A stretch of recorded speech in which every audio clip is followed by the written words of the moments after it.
Good morning students. After the discussion of the first three writers in English studies in India, that is Radharam Mohan Roy, Henry Desrosiers and Michael Madhusudan Dutt, we are going to take the discussion further, and in this video we will discuss Toru Dutt, the first Indian woman who began writing in English. Alright, so whatever we are going to discuss in this video, you can avail everything in our study material that we provide to the students on UGC NET and GATE examination. You can simply check out the link in the description below and visit our website limitlessliterature.com to know more about our study material. Now without any further ado, let's continue with our discussion on Toru Dutt and her important works. Alright, so Toru Dutt already had a rich literary background. Her father Govind Chandra Dutt was a poet and linguist. Her mother had already translated a work, The Blood of Christ, from English to Bengali language. So again, just like we have Raja Rao, Henry Desrosiers, Michael Madhusudan Dutt, all they belong from Calcutta. She too is from Calcutta. Toru Dutt is also from Calcutta. And yes, her father studied from Professor Richardson.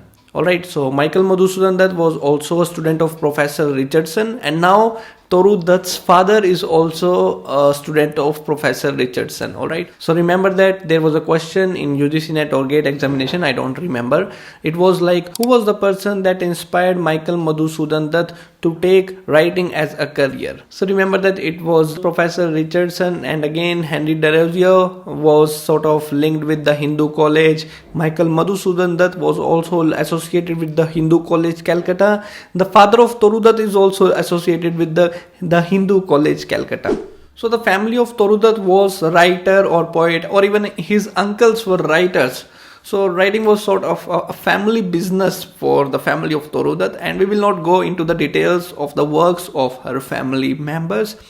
Even though her family members were prolific writers and produced many good works at that period of time, but that is not relevant from UGC NET perspective, and we are not going to discuss all of them. Right, so as the influence of Christianity was a lot more on the citizens of Calcutta, her whole family was converted to Christianity.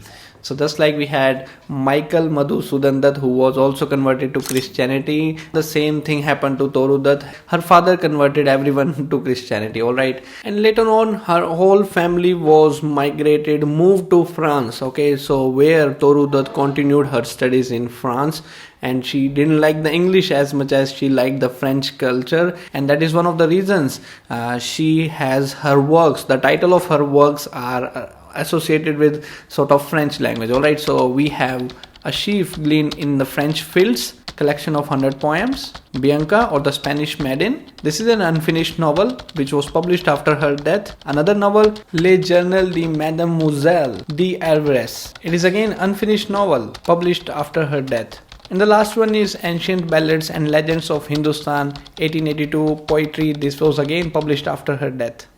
So you see, the titles of all these four works is some association with the French language, alright. So except the last poetry collection, that is Ancient Ballads and Legends of Hindustan, which is collection of poetry based on Hindu mythologies translated from Sanskrit language. This is interesting. You see, in the previous lecture we saw Michael Madhusudan Dutt converted to Christianity, but his works depicts the Hindu ideology.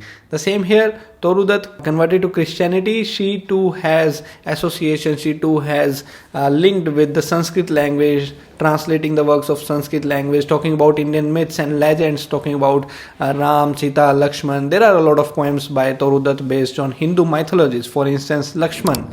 I taught that poem to the undergraduate students when I used to teach in the college. And the poem is very interesting, where Sita is saying and rebuking to Lakshman that something wrong has happened with Ram. She said that you must go to Ram and save it. Lakshman, save Ram. He is my husband, save him. Alright, she gets angry with Lakshman. She starts rebuking her, and that makes Lakshman to feel sad, and tears start rolling down the eyes of Lakshman. So that's an interesting poem. You can also read that. Alright, so but her life was not long. Just like Henry Desrosiers, who died at the age of 22 years, Toru Dutt also died at the age of 21 or 22 years, and that's why most of her works were published after her death by her father. Alright, so the two unfinished novels again were published by her father. The plots and characters were well formed. but she died before she can complete that novel. So from net perspective, remember the name of the titles of the poems she has written, the 4 important works that I have mentioned, and also go through a few poems like Our Casuarina Tree, Lakshman, the Lotus. That's sufficient for UGC net perspective. And you can also find all the details in our study material that we provide to the students. Alright, so this is what all I have to share in this video of Toru Dutt. We will discuss another important writer in English studies in India, and that is Bankim Chandra Chatterjee, the famous the person who has written the song Vande Mataram. Alright, so we are going to discuss Bankim Chandra Chatterjee in our next video. Let me know in the comment section below if you have read any poem written by Toru Dutt. We shall be discussing everything in the comment section below. That's it for this video. See you in the next one. Thank you.